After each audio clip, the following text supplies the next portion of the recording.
ओडिशा और छत्तीसगढ़ मध्य महानदी विवादर समाधान नहीं बढ़िला आशा। दीपावली सुधा विवादर समाधान नहीं उभय राज्यर सहमति। महानदी जल विवाद नहीं दिल्ली में अनुष्ठित होइछि गुरुत्वपूर्ण बैठक। केंद्र जलशक्ति मंत्री सीआर पाटिल अध्यक्षतार अनुष्ठित बैठक में उभय ओडिशा और छत्तीसगढ़ मुख्यमंत्री सामिल होते। महानदी जल बंटन और परिचालना नहीं बैठक में दुई राज्यर मुख्यमंत्री मध्य आलोचना है। ओडिशार अधिकार चाषीकूल भविष्यत और राज्यर जलसंपदर सुरक्षा को सर्वोच्च प्राथमिकता दे आमर पक्ष दृढ़तार सह उपस्थापन कहते मुख्यमंत्री मोहन माझी। उभय राज्य मध्य गठनमूलक आलोचना पारस्परिक सहयोग और सौहार्दपूर्ण आभिमुख्य माध्यम महानदी जल समस्यार एक स्थायी आपोष और संतोषजनक समाधान बाहर बोली आशावादी अच्छा मुख्यमंत्री। आसंता 3 मास भितर दुई राज्य मध्य महानदी जल बंटन परिचालना और सुरक्षार समाधान बाहर बोली कहते मुख्यमंत्री। दीपावली सुधा समाधान नहीं उभय राज्य आशावादी थिबा बैठक पर स्पष्ट होइछे।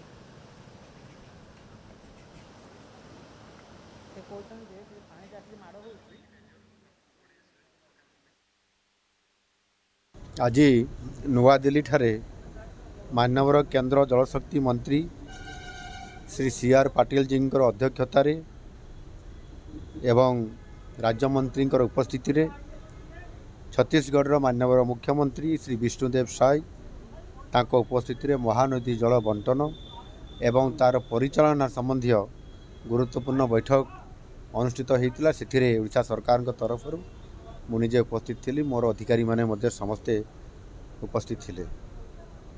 यही बैठक रे ओडिशार जो अधिकार अच्छी चाषीकूलंकर भविष्यत एवं राज्यर जल संपदर सुरक्षा को सर्वोच्च प्राथमिकता दि जाई आमर पक्ष दृढ़तार सह उपस्थापना एथिरे करा जाइछि।